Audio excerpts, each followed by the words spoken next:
Unajua, ukielewa maana ya kuchagua utasifu Mungu vizuri. Kuchagua ni maana katikati ya wengi. Mungu hakuangalia qualification yako. Mungu hakuangalia degree uko nayo. Akakuchagua tu. Akamwambia Yeremia, nilikujua kabla hujafanyika kwa tumbo ya mama yako, na kabla hujafanyika nilikuchagua. That is the only reason I am praising God.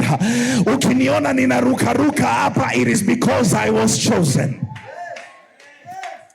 When you're chosen, inamaanisha hatuku present CV. Kama tungekuwa tunapelekea Mungu CV ili kwamba tupate neema, wengine wetu hatunge qualify.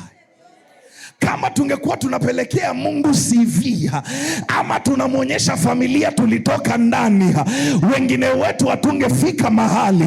Kuna watu walizaliwa ghetto, lakini Mungu amewapatia utajiri. It is not about where I was born, it is about being chosen by God. Haangaliagi kabila. Angekuwa anaangalia kabila, Esther angekuwa malkia. Angekuwa anaangalia kabila, Yusufu angekuwa prime minister Egypt.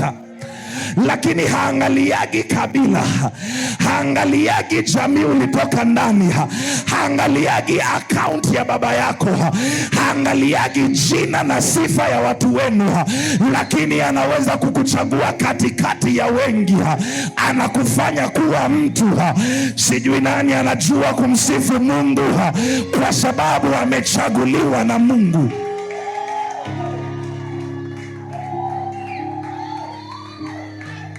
Anamwambia Mikala, I am praising, my praise is because I was chosen.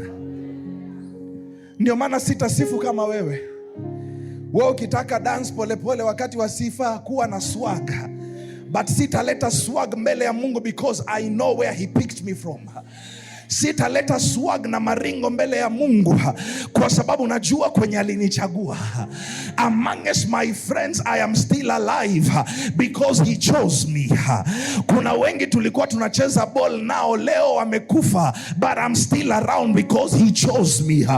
Kuna wengi ambao wamekuwa wenda wazimu juu ya bangi, sio kwa sababu nilikuwa mzuri, because he chose me. My praise is because he chose me.